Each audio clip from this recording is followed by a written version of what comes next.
a man by the name of Li Qingyong. He used to be the head of CCECC in Nigeria, right? And through his leadership or his time there were allegations that CCECC was engaging in sort of backdoor deals in order to win certain construction bids, sort of corruption, environmental damage, and so on and so forth. Well, Li Qingyong, he has been sent to Peru, right? And he's been working in Peru for the past several years.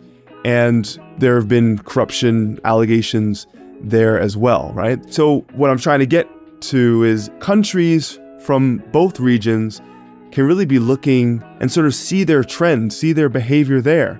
Because chances are, if they're engaging in sort of bad behavior or untoward behavior elsewhere, they'll essentially export that in their home country as well.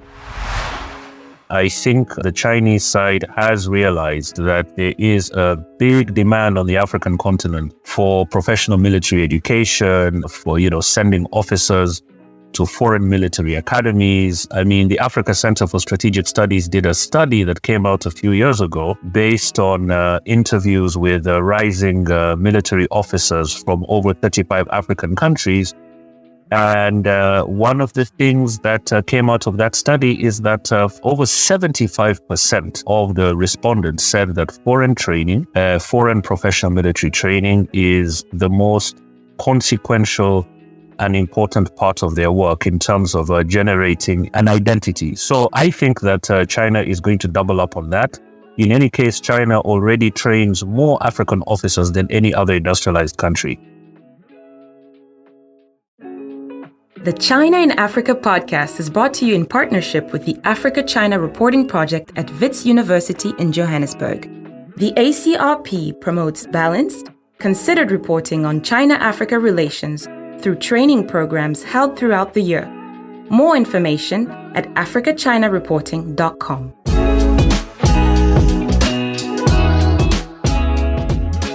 Hello and welcome to another edition of the China in Africa podcast, a proud member of the Sinica Podcast Network. I'm Eric Olander, and as always, I'm joined by China Global South's managing editor, Cobus Van Staden in Johannesburg, South Africa. A very good afternoon to you, Cobus. Good afternoon. Cobus, it has been a very busy week out here in Asia. For those of you following our China Global South coverage, there were some very dramatic confrontations in the South China Sea this week that really took up a lot of attention. For the first time, two ships bumped into each other and there was scraping and then there was water cannons, and it was just a really dramatic week. Very concerning to watch the tensions unfold in the South China Sea between China, the Philippines, and the U.S. But the other event that was going on was in Beijing, where the two sessions were underway. And for those of you who don't follow Chinese politics very closely, the two sessions is a meeting of what they call their legislative meeting. And in China, this is kind of a weird thing because they don't really have an independent legislature, but two bodies get together, the Chinese People's Political Consultative Conference. That is a political advisory body that gets together with the rubber stamp parliament known as the National People's Congress. And that's called the two sessions. And it's a big deal, even though there's a lot of performative politics that goes on. But what they do is they lay out the economic plan for the year ahead. They make some big personnel announcements and they do lots of things like that. Premier Li Qiang, he presented the economic plan for the coming year, something known as the 2024 Government Work Report. And this is actually important for Africa because the performance of the Chinese economy has a direct and immediate impact on countries in Africa, particularly those who export raw materials. GDP growth is going to be set at around 5%. They want to keep urban unemployment at around 5.5%, and they're going to lift all restrictions on foreign investment in the manufacturing sector. Those are some of the economic news that came out. They're also going to keep defense spending in line with last year at just 7.2% increase. Again, that's the same as 2023. Now, normally the Prime Minister holds a press conference to discuss all of this, but that didn't happen this year, which was very surprising and quite puzzling. And again, another one of the unusual things that are happening in the Xi Jinping era. But Foreign Minister Wang Yi did hold his annual press conference on the sidelines of the two sessions. Now, that's especially important this year because going into this year's two sessions, there was a lot of speculation that Wang was actually going to be replaced by the Communist Party's top foreign policy official, Liu Jianchao. That, too, did not happen. So it looks like Wang is going to be with us for the time being. And that may sound a little weird, but remember, Wang is effectively moonlighting as foreign minister right now, only because the last foreign minister, Qin Gang, was removed without explanation. Wang's real job is to serve as the director of the Chinese Communist Party's Central Committee Foreign Affairs Commission office. That doesn't sound like a big title, but it is a very, very big title. In fact, it's the most senior foreign policy position in China today, even above that of foreign minister, that directly advises the General Secretary, Xi Jinping. So a lot of people thought Wang was going to be the focus and he was going to be out and Liu was going to be heading up the foreign ministry. Again, that didn't happen. And we saw that on Thursday when Wang met with the press. Now, if you haven't watched one of these press conferences with Chinese ministers, it's actually quite interesting. And Cobus, it's not at all like what we have in the US or in Europe or even in South Africa, where the press conferences tend to be a little bit more combative, improvised. They're not scripted at all. But here in these conferences, and I watched the whole hour and a half today, there's a lot of, I think you're great, Mr. Minister. Can you tell me why you think you're great? Those are the kinds of questions that come up. Everything feels very, again, performative, rehearsed. But even then, there is still some news that does make it through. And for the first time, we got a Chinese official to publicly acknowledge that the Forum on China-Africa Cooperation is actually going to take place this year. Now, this shouldn't be news that's breaking, and on Twitter, a bunch of the kind of the Chinese partisans on Twitter were like, wow, Focac's going to happen. And we all knew that Focac was going to happen this year because it alternates every 3 years between Africa and China. Last time it happened in Dakar, Senegal. We knew that it was going to happen this time in China, in Beijing. But nonetheless, Wang did talk about it and put it on the record. Let's take a listen to what Wang Yi had to say. And of course, you're going to hear him through a translator. China and Africa are brothers treating each other with sincerity and sharing a common future. We have fought shoulder to shoulder against imperialism and colonialism. We have supported each other in pursuit of development. We have always stood for justice in a changing international landscape. The global south, including China and Africa, is growing fast and profoundly shaping the course of world history. African countries are experiencing a new awakening. Models imposed from outside have brought Africa neither stability nor prosperity. African countries need to explore development paths suited to their national conditions and keep their future and destiny firmly in their own hands. The next meeting of the Forum on China-Africa Cooperation will be held in China this autumn. Chinese and African leaders will gather in Beijing again after 6 years to discuss future development and cooperation and exchange governance experience. I believe that through this summit, China and Africa will enhance their long-standing friendship and deepen unity and collaboration to open up new vistas for faster common development and start a new chapter for China-Africa community with a shared future. Okay, Cobus, that solved one very important mystery here. It's going to be a summit. Those words don't come out by accident. We weren't sure if it was going to be a ministerial meeting, but it sounds like it's going to be a summit. He talked about leaders and he even mentioned the word summit. So that was very interesting. Also interesting, again, in the context of Africa, he brings up the fight against colonialism and imperialism. That is a common talking point that the Chinese have when they're talking about their common interest with Africa. What was your reaction to Wang's comments on Focac?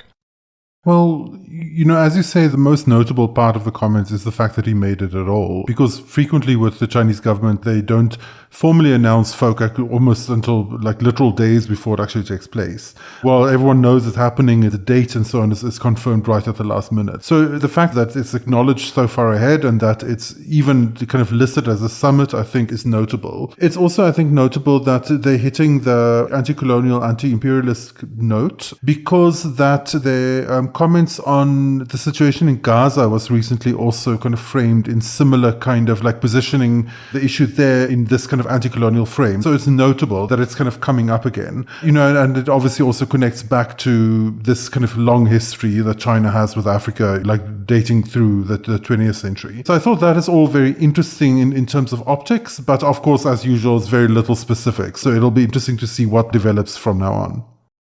We're not going to get a lot of specifics, but Focac is not going to be the only one of these multilateral forums that the Chinese organized this year. The 5th China, Latin America, and Caribbean Forum, known as China-CELAC, that too is going to take place. In many ways, that's going to be very interesting because it's actually modeled on Focac, started a few years after Focac kicked off. But Cobus, the fact that these two multilateral forums are going to happen in the same year, it speaks to this question of should the people from the Latin American countries and people from African countries actually sit down and swap notes about what to talk about, how to deal with China, how to manage a changing China. We've talked a lot about over the years this idea of South-South communication, cooperation, exchanges. The non-aligned movement took place in Kampala this year. Lots of happy talk about it. But at the end of the day, it doesn't seem to really happen. The potential is never realized in terms of people reaching across their continents to other continents to kind of swap and compare notes. Why do you think that is?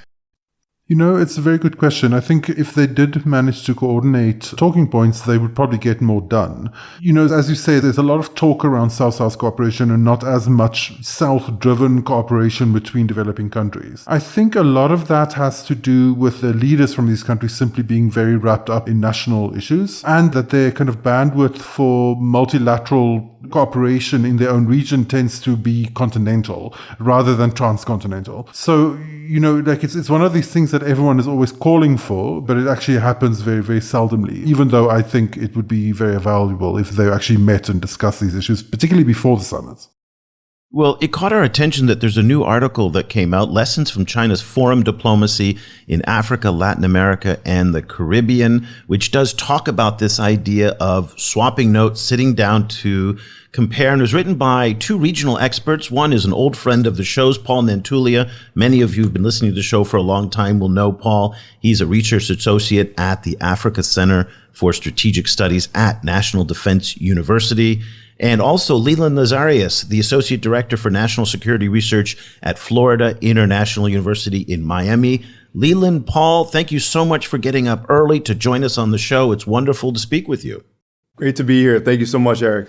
Wonderful to be here. It's great to have you both and to have this conversation about Focac and CELAC. Paul, let's talk to you first, and let's map out the Focac this year that's going to happen. You heard what Wang Yi had to say. I'd like to get your take. It's going to be a summit. That's something that I don't think we knew was going to happen. Before we get into the CELAC-Focac comparison, talk about what you're expecting this year in the Focac summit that's going to take place in the fall. Yes, thank you for having me on the show. And Cobus, it's great, as usual, to connect with you again. Look, I'm expecting three things. One, I think there's going to be a different type of economic and financial and commercial, if you allow, layout, given the headwinds that China is experiencing economically on the domestic front. The economy is not growing as fast as expected. And I think we've already seen the impact of that. In the last Focac that you mentioned at the beginning of the show, which took place in Dakar, Senegal, there was a reduced envelope. There was a reduced financing envelope from China.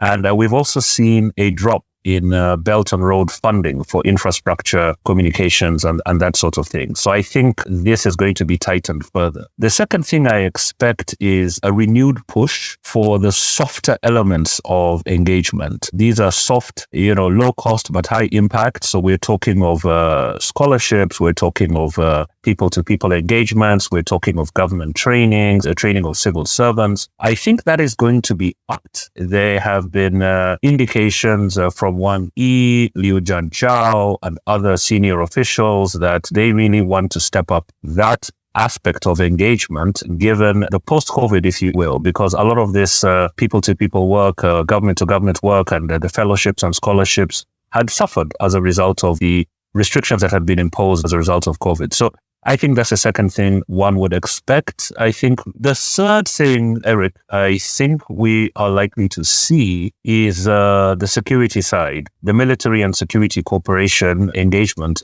between the two sides has been growing. I think the Chinese side has realized that there is a big demand on the African continent for professional military education, for, sending officers to foreign military academies. I mean, the Africa Center for Strategic Studies did a study that came out a few years ago based on interviews with rising military officers from over 35 African countries. And one of the things that came out of that study is that over 75% of the respondents said that foreign professional military training is the most consequential and important part of their work in terms of generating an identity. So I think that China is going to double up on that. In any case, China already trains more African officers than any other industrialized country. So I think we're going to see a ramped up offer in that area. So these are the three aspects that I expect to come out of the Focac this year. So just stepping back to look at both gatherings for a moment, you write in the paper that Focac to a certain extent provided a template for CELAC. So I wonder if you could, tell us kind of what that means, like in which ways are they similar? And then also you also point out very kind of interesting kind of contrast between the two in terms of fields that some of them approach and others don't. So I wonder if you could also lay out some of the differences between them. Well, it's interesting because everything that Paul had just mentioned for China's strategy for Africa actually sounds very similar to China's priorities or strategies for Latin America and the Caribbean. Paul just mentioned how, China's economic slowdown, has contributed to a decrease in BRI investment. We are seeing the same trend happening in Latin America and the Caribbean. I especially want to highlight a recent paper by my academic mentor, Margaret Myers, over at the Inter-American Dialogue, where she focused on the Chinese shift to new infrastructure, right? So no longer are we seeing these large-scale, massive investments in mega projects. Of course, there are some examples here and there. I think of the megaport of Chancay in Peru. But for the most part, we're seeing a smaller dollars, but it's more targeted on key fields, right? Think renewable energy, think electric vehicle development, think electric grids and telecommunications. So those are the major priorities for China. And it's interesting because if you look at the BRI over the past decade, it very much tracked with what was going on domestically within China's economy, right? You think China was building or have overcapacity of excess steel and glass and excess labor. And so Chinese entities were able to export that abroad, which is why you saw the massive infrastructure projects around the world. Well, now, Xi Jinping and Li Qiang and other leaders have now focused China's efforts on investment into renewable energy, electric vehicles like BYD.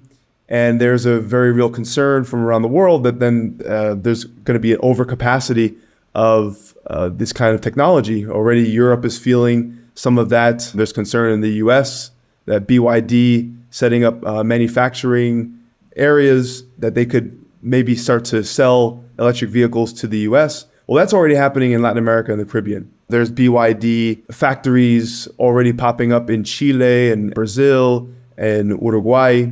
And so we're going to start to see that happening much more often. Paul mentioned the increase in security cooperation in Africa. We are also tracking that in Latin America and the Caribbean.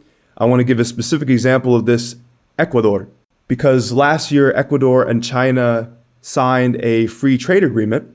And now Ecuador is going through a very tough time in terms of security. There were massive prison breaks throughout the whole country. And Daniel Noboa, the president there, has basically issued a security curfew. And so Ecuador, for at least the next several months and years, will need security assistance from its partners everywhere. And so I absolutely expect that Ecuador will start to increase its security cooperation with China. These forums are very similar. In fact, Leland and I call them, the term that we coined is they are a mirror image, but with some slight differences in emphasis. Focac, of course, was China's first permanent multilateral forum for cooperation with a foreign region. And everything that Focac developed over the years, I mean, it initially started as a diplomatic expression of some sort of political solidarity after the Cold War. African countries had been pushing Deng Xiaoping for re-engagement because after the Cold War, China kind of retrenched. And so African countries, they have some very interesting pieces of work that have been done about what happened during that hiatus in engagement. And there were so many African delegations that traveled to Beijing to persuade the leadership there. And the leadership there was quite reluctant to play that role. At that time, they were more interested in reform and opening up. And there was no more ideological talk of anti-imperialism because the Chinese side was trying to seek new relations with the United States and with the Western countries and attracting Western foreign direct investment. All that changed after Tiananmen. China incurred major global sanctions from some of the partners that it was working with. And so there was a sense that China needed to tilt. And the African continent was the first region that China tilted to. So Focac grew out of that experience. But then after a few years, sort of trade and commerce became quite highly institutionalized within Focac. And then it gradually developed. It picked up on the governance training and so on. And then eventually by 2015, it had developed a peace and security component. So by the time, China was talking with Caribbean and Latin American actors, Focac already served as a template. So China-CELAC, really developed along fairly similar lines. So if one, for instance, looks at the structure, they're nearly identical. So Focac has about 9 or 10 structures, which is quite similar, but, these keep changing. As Leland and I have discussed, these keep changing from time to time. But nevertheless, they both have a peace and security forum. The Latin America side has a high-level defense forum. The Africa side, the Focac, has a people's forum. This brings different, women, journalists, and so on. The China-CELAC side also has that. Young leaders, health cooperation, scientific cooperation, media cooperation. The media is not replicated on the China-CELAC side, but nevertheless, you do have journalists from that region that also participate in different types of training. You have legal forum on both sides. The Africa side has a local government cooperation forum that is not replicated on the China-CELAC side. Both sides have think tank forums and so on, right? So the China-CELAC, which is much younger, is really replicated quite significantly. And there's some differences. I think, and I don't know what Leland would say, but I think that the CELAC countries, and I was speaking to another Latin America friend of ours, Parsifal, at a recent Global South meeting that took place in Washington. And, the point I made is that I think the Latin American side has been much more effective in negotiating outcomes that are beneficial economically and otherwise. For instance, on the CELAC side, on the Latin America and Caribbean side, 3 countries, I believe, have successfully negotiated a free trade agreements with China. And we all know how difficult it is to negotiate a free trade agreement. But Chile, Costa Rica, Peru have achieved free trade agreements. And Ecuador, El Salvador, Honduras, Nicaragua, Panama are actively negotiating theirs. On the Africa side, only one country, Mauritius, has been able to negotiate a free trade agreement with China. This is not for lack of trying. We know that Kenya has made that effort. We know that countries in West Africa have been talking to China and trying to persuade the Chinese to interest the Chinese in free trade agreements. So I think on that side, clearly, the Latin American Caribbean side have been much more effective. The other point that Leland and I discussed in this paper and in other forums is the China-CELAC side has an advantage over Focac. And that advantage is this, that the China-CELAC side has got structures that were already in existence before the China-CELAC forum was created, right? So these structures brought the countries together, the foreign ministers of the Latin American and Caribbean countries together, right? That structure already existed. That does not exist on the African side. So what happened is that when the China-CELAC forum was created, it simply overlapped. The China-CELAC structures overlapped the structures that were already in place. So that means that the Latin America and Caribbean colleagues meet and negotiate and articulate their issues before the China-CELAC structures are able to meet. Now, I don't know whether that happens in practice. Leland would have to speak to that. But that is clearly a difference. On the African side, there's really no structure, where African countries can come together on their own without China to coordinate a common position and then take those positions into Focac. So I think that's a major difference between these two mechanisms. Okay, so Leland, let's pick up the conversation from there. The article has a number of recommendations about what these two groups should do, the CELAC and the African Union. And basically your message is that stakeholders at various levels of society, civil society, NGOs, governments, should talk to each other. Two-part question here. Do you know if there is any such dialogue that exists today in a formal setting, not the informal, like we're at a party together and let's just talk about it, but any kind of formal interactions at various levels? And if not, why? And if so, what are they doing? I think that this is happening informally. And I think that various organizations are realizing the need to facilitate collaborations with Africa and Latin American leaders and researchers on China. For example, the National Endowment for Democracy, ourselves, just last year, Paul, myself, along with various other researchers and institutions, we organized the first ever. But if I could just stop you there, I'm so sorry, but NED has an agenda. Their agenda is not to get African countries and Latin American countries to work collaboratively together. NED has a decidedly anti-Chinese agenda here. They're a pro-democracy initiative funded by Congress who are not necessarily a neutral arbiter here, right? I think that, again, these collaborations are also happening organically. Paul had mentioned him talking with Parsifal de Sola, who heads the Andres Bello Foundation that focuses on China, Latin America relations. It's based in Colombia. A lot of us researchers, whether we're focused on China and Latin America or China, Africa, we end up meeting at various international conferences.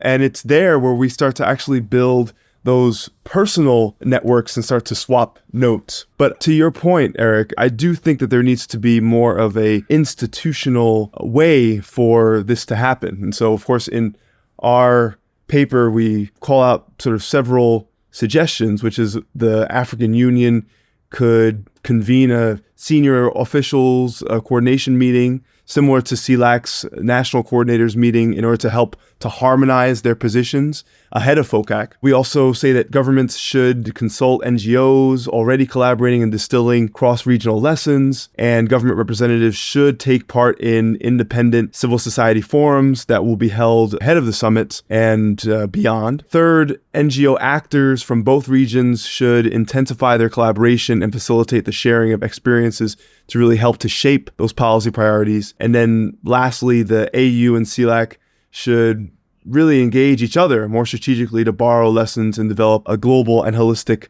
perspective on Chinese engagement. It's interesting because I think Paul would agree here, where you start to see really similar patterns in terms of Chinese engagement in both regions. You start to see the exact same actors, literally.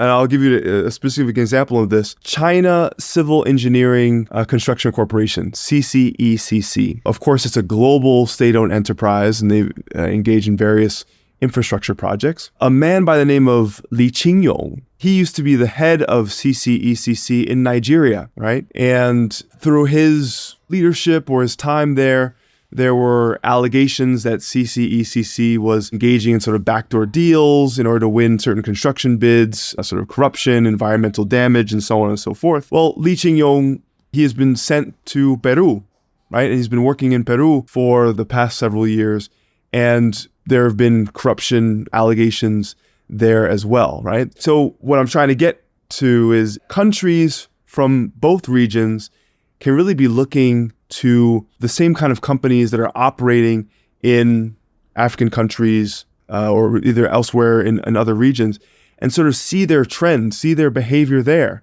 Because chances are, if they're engaging in sort of bad behavior or untoward behavior elsewhere, they'll essentially export that in their home country as well. Leland, staying with you for the moment, I'd just like to ask you a little bit about peace and security issues. So through the work of Paul and also scholars like Lina Ben Abdallah, we've covered a lot of Chinese training of military personnel in Africa over the years. But what I wasn't really aware of was the high levels of training in Latin America. So in the paper, you write, since the inauguration of the China-Latin America High-Level Defense Forum in 2015, China has provided more professional military education training slots for Latin American and Caribbean officers than the United States by a factor of 5 to 1 in some years. So I wasn't aware of the scale of this training. So I was wondering if you could tell us a little bit about that, like how, and Paul, chime in if you'd like to, like how the training differs from that offered to African officers, and then also why the United States isn't trying to kind of counter this or like massively increase the amount of training given to officers from the Latin American and Caribbean region. Well, let me answer your second question first. There's one thing about quantity and there's another thing about, quality. Of course, over the past several years, right, for several decades now, the U.S. has hosted mid-level, and senior-level military leaders from across the world to receive professional military education in National Defense University, U.S. Army War College, Perry Center, and others. Last year, my boss, Brian Fonseca, over at FIU, and we actually wrote an article, Foreign Policy, about China's increased security and law enforcement cooperation in Latin America and the Caribbean. And if you just look at sort of the readouts in Chinese on their websites, you see some of it having to do with just, hey, this is Chinese culture, this is China's philosophy towards law enforcement or security. There are some cultural events included in that, but you also see a consistent focus on cybersecurity, a consistent focus on using various tools, think safe city, smart city, surveillance tools in order to crack down on crime. And we are also seeing that play out not just in the law enforcement or security officials from Latin America and the Caribbean who go over to Beijing, but also those kinds of companies and organizations operating within Latin America and the Caribbean. Specifically, think of using Ecuador as another example. There's the Ecuador 911 system, and also in Bolivia, there is the Bolivia 110 system, which again, using Huawei and ZTE, Dahua, Hikvision technology in order to ostensibly create cameras and whatnot in order to crack down on crime. But of course, there's a very real concern that that kind of information gathered is being fed back to Beijing in one purpose or the other. So I think that there's probably some similarities there with what Paul is seeing in Africa as well. I think it's very similar. After the last major overhaul of the Chinese People's Liberation Army, which started when Xi Jinping took office, the officer academic training institutions, they've been consolidated and merged into 36 academies. And African and Latin American and Caribbean colleagues have access to almost all these institutions. Well, there are a few of them that do not recruit foreign students, right? Like the ones that are run by the artillery, the strategic forces. These are the forces that handle China's nuclear arsenal. But then all the others, you're talking Army Command College Nanjing, which is very popular with developing countries. You're talking the National Defense University in Beijing. You're talking the National Defense University of Technology. You're talking of the service academies of the Air Force, the Navy, and the Army. These are very, very popular. So yes, you see a similar dynamic. There are quite a number of safe city operations that African countries have implemented. In countries like Kenya, you have, security command centers that are linking all the police stations together. That is all Chinese technology. In Uganda, the government intranet was developed by Chinese companies. The other element that Leland talked about, which we're also seeing on the African continent, is police and law enforcement cooperation. So according to the Chinese government, by 2021, I think that was the year when 2022, when the latest China-Africa strategic document was released, about 2,000 African police, intelligence, paramilitaries had trained in various Chinese police academies and institutions. And these are run by the Ministry of Public Security. We've seen a clear manifestation of some of that training in South Africa, for instance. There's some police metros. I think the Johannesburg Metro, for instance, Kobus, you know more about this, have trained on the ground in South Africa, right, by, various Chinese police entities. So yes, this is a huge area for engagement. And again, it is low cost, but it's fairly high impact. I think China is hoping that it can increase its profile as a strategic partner through all this training. You talked about the outcomes that these regions have managed to achieve and not achieve from working with China in this way. Do you foresee better outcomes coming in the future? Like, do you think these forums, Focac and CELAC, are flexible enough, like responsive enough to really serve the needs of these regions? Or do you think we're already seeing the kind of extent that they can maneuver or that they can adapt? So I guess the question I'm asking is, do you think these are kind of active and dynamic structures, or do you think we're already seeing the limits of what South-South cooperation can mean in the case of China's cooperation with the rest of the world? So I agree 100%. I think what may be different here in terms of the China-Africa engagement is we haven't necessarily seen that much security cooperation yet, right? In terms of military to military collaboration, but there has been a huge increase in terms of law enforcement, right? So for example, Argentina, Brazil, Cuba, Panama, they've all sent delegations of law enforcement officials to the China Criminal Investigation Police University in Shenyang, which is all the way up in the northeast in China, or the Shandong Police College in Jinan, or in Zhongshan City, all these areas. But, usually their trainings are just for 2 weeks, right? So how much can you really, really learn in just 2 weeks? But in any event, again, based on these readouts from those various colleges, the law enforcement officials from these countries end up studying investigation techniques,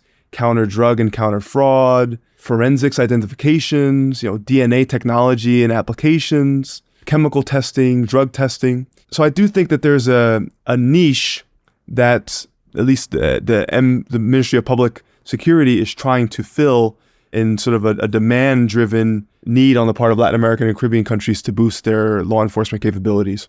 I think it's indirect. I mean, there's evidence to suggest that African countries have actually played a role. It is not all a Chinese initiative.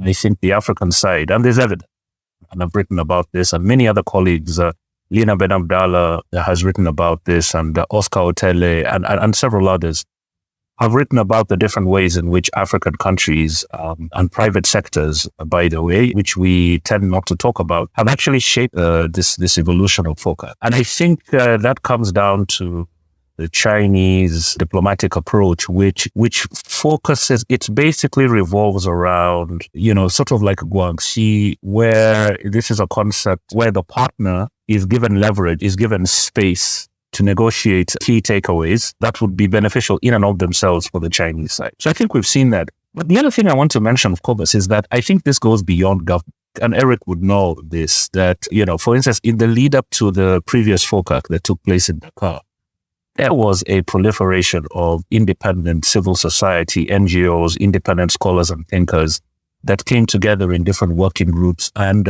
some of those outcomes ended up in the Focac document, right? So the African side paid attention to that. The African Union paid attention to some of those discussions and took some of the proposals that had been put down, that had come out of these engagements, into the Dakar process. So it's not formalized, but I think independent networks are becoming much more influential than would otherwise have been the case. Let me just mention one that has come up recently, which Leland and I have had the privilege of co-facilitating, which is the China-Africa-Americas Forum. And the first series took place at Florida International University last year. I think we met in September or October.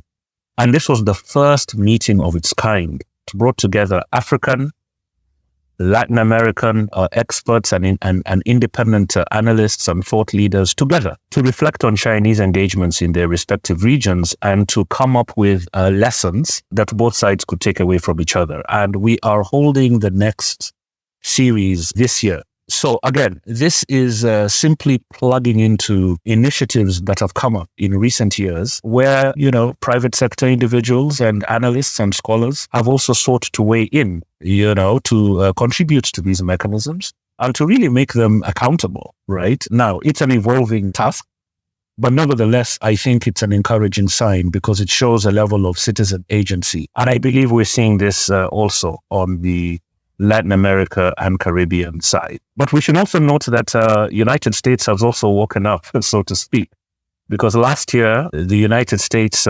launched what it calls the Partnership for Atlantic Cooperation with 32 countries in Africa, Latin America, and the Caribbean as a way to improve U.S. engagements in those regions. So on a South-South level, I think many of these external actors that we see on the African continent are waking up to the reality that, South-South cooperation is important. It cannot be ignored. Yeah, of course, the big question with the United States is consistency. One of the hallmarks of these Chinese conferences is that they do happen at the regular intervals that they say. With the United States, it changes from administration to administration, so one never really knows. The article is Lessons from China's Foreign Diplomacy in Africa, Latin America, and the Caribbean, written expertly by Leland Lazarus, who is the Associate Director for National Security Research at Florida International University in beautiful Miami, and also Paul Nantulya, a research associate at the Africa Center for Strategic Studies at National Defense University. Thank you both for taking the time to join us. We really appreciate it. We're going to put a link to the article in the show notes. If you want to look it up, you can find it over on the Africa Center for Strategic Studies website. Leland, Paul, thank you both for taking the time this morning to join us. Thank you. It was a pleasure being here. Eric, it's been a pleasure. Thank you so much. Cobus, I was really persuaded by the article. I think everybody should read it. This is the kind of thing that we've been talking about for a long time, about the need to share notes. But I'm not really that optimistic it's actually going to happen. And when Leland said it's happening informally, okay, sure, it's happening informally. That's important, especially on the civil society side of things. But the fact that we are decades into these engagements in Latin America, in Africa, and they haven't thought to do this at a government-to-government level, I think really speaks to the fact that they just don't see this as a priority. And again, it's going back to what we've talked about on so many previous shows about the lack of interest among African policymakers, so many African policymakers in different governments and even at the AU level, for knowledge-based decision-making on China. So much of the decision-making on China is still relationship-based. It is based on what the ambassador in Beijing says directly to the president or prime minister, and that's about it. In many cases, often that's the case. It doesn't really boil down to much more. And so this idea of building networks of knowledge that are transcontinental feels very ambitious in the current environment. It does, and I think we are the people who complain about this the most, maybe. But, kind of many people have also pointed out that there's, for example, a lot of opportunities for knowledge sharing between Africa and Southeast Asia as well, in dealing with China, in particular in helping to diversify Chinese investment and to climb up value chains in agricultural trade, for example. There's a lot that Africa can learn from Southeast Asia. And in more general, kind of global South knowledge sharing is crucial, in relation to China, but also in relation to everything else. In relation to climate mitigation adaptation, for example, there's this huge need. So this, in theory, would be what something like a non-aligned movement would look like. We recently discussed the new non-aligned movement with Jorge Heine. And, even in that discussion, I think, we found ourselves talking a lot about North-South relations, about the relations between the developed world and the global South, and not as much delving into relationships between different parts of the global South. So I think even on our side, there's a lot more work to be done around these issues. Well, the other big event that took place this week that I don't think a lot of people paid attention to was the Australia-ASEAN Summit. And in many ways, it got me thinking that if Australia brought together the 10 leaders of ASEAN to come down to Melbourne and to have these conversations on all sorts of different issues, trade, economy, security, whatnot, that South Africa would be well advised to do something similar and to diversify its Asia portfolio. South Africa is well positioned to do that, given the fact that it's got these really strong trade links with Asia already. It's got deep relationships with India and with China, and it just seems very well positioned to do something like that. But of course, the problem is getting people in Durko, the South African Foreign Ministry, to do something about it. And they don't seem that motivated to look beyond China. I mean, even you see William Ruto, the president of Kenya, who's been traveling a lot this year. And he's been in Japan, he's been in Korea, and he's really kind of trying to broaden Kenya's trading portfolio beyond China. And I think that's really good. But I guess my question for you is, how do you think the Chinese would respond if Latin American countries and African countries got together to compare notes? I mean, again, let's say that it wasn't an open forum, it was closed, it was secure. What do you think the Chinese would think about that?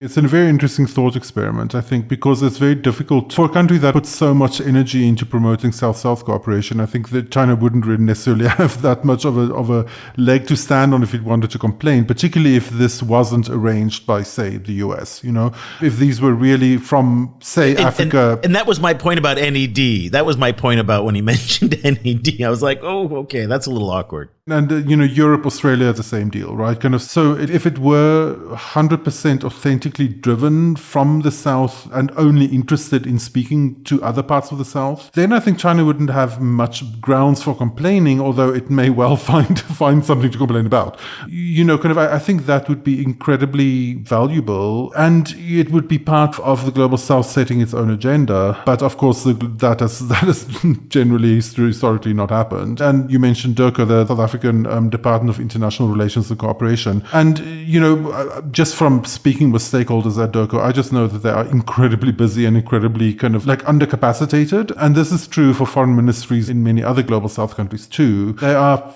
frequently just struggling just to deal with their immediate issues that they have to deal with because they're frequently so understaffed that, this is exactly the kind of thing that would be great. And I think if one speaks to the Durko people, they would say, well, okay, great, but sure, definitely. But South Africa has also, last year held a BRICS summit, which is one of the most prominent, kind of forums for global South cooperation, albeit including China. South Africa participates in the G77. They do what they can. So it isn't like there isn't anything happening, but I think you're right. I think that there definitely is massive space for a forum where the global South can talk about China without China either arranging that forum, paying for it, or maybe even being present.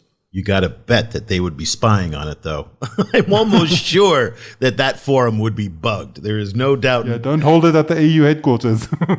I know. There's no doubt in my mind that somebody's cell phone would be tapping into Beijing. But let me. That's a little cynical, but I would. Why not, right? But this cross-pollination of regions is something that we also deal with in the China watching community as well. I was talking yesterday with a scholar from a Mideast think tank who follows China, and they said that they canceled their subscription to us. The boss canceled it. And the boss explained it and said, well, these guys, they're covering Southeast Asia, they're covering Latin America, they don't only cover China and the Middle East. And that just makes me so frustrated because there's that provincial thinking that says, I'm only going to focus on my area study and my region, and that's it. And that the thing that they don't seem to understand is that so much of what China's doing in the Middle East, in Latin America, in Southeast Asia, Central Asia, India, is transnational in nature.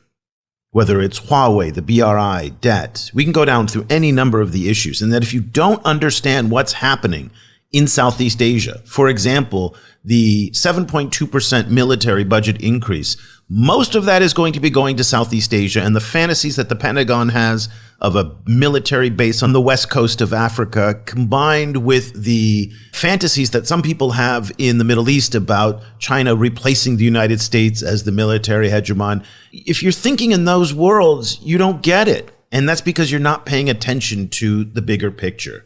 And so we have the problems on both sides of this equation in terms of the China watching side, but also on the global south side as well, where people are stuck in their silos. And that's why I think they oftentimes can't connect the dots. And I'm not trying to say this as a promo for us, even though I kind of am, but that's what we're actually trying to do. And it's a lonely space to be in, to connect dots between Africa, Asia, the Middle East, and so forth. And that's what, again, Paul and Leland are doing God's work here. This is what needs to happen more. But again, they're doing this from the United States. You would like to see this organically being done more from the Americas and from Africa, right? Yeah, absolutely. But I think one of the big reasons why it's not happening, and this is why the Global South is a valuable concept, right? Kind of because in a lot of ways, the Global South, it's almost like it doesn't really exist at the moment. It may exist in the future, as a shared community. At the moment, it exists as a set of shared realities. And one of those realities is that life in the Global South tends to be so difficult that people find it hard to do these kind of cross-cutting, kind of like blue sky initiatives, kind of they're just trying to get to tomorrow. Yeah, it's a luxury. It's definitely a luxury. So, well, I've already given my spiel for why the work that we're doing at the China Global South Project is so important. And your support makes this happen. So for all of our subscribers, Paul's a subscriber. We really appreciate that. We have quite a few folks in DC. We have 25 governments around the world, many of the UN agencies, IMF, World Bank, all of those big multilateral organizations subscribe to us. And so we really appreciate that. We also want to give a big shout out to our Patreon supporters who are just so kind to share their time and their resources with us. And that too makes this happen. So we are grateful to that. If you would like to join our community of readers, go to ChinaGlobalSouth.com/subscribe. And we've got student subscriptions that are available as well for half off. So if you're a student or a teacher, just email me, eric@ChinaGlobalSouth.com, and I will send you the links for the half off discount. Let's leave the conversation there, Cobus. We'll be back again next week with another edition of the China in Africa podcast. For Cobus van Staden in Johannesburg, I'm Eric Olander. Thank you so much for listening.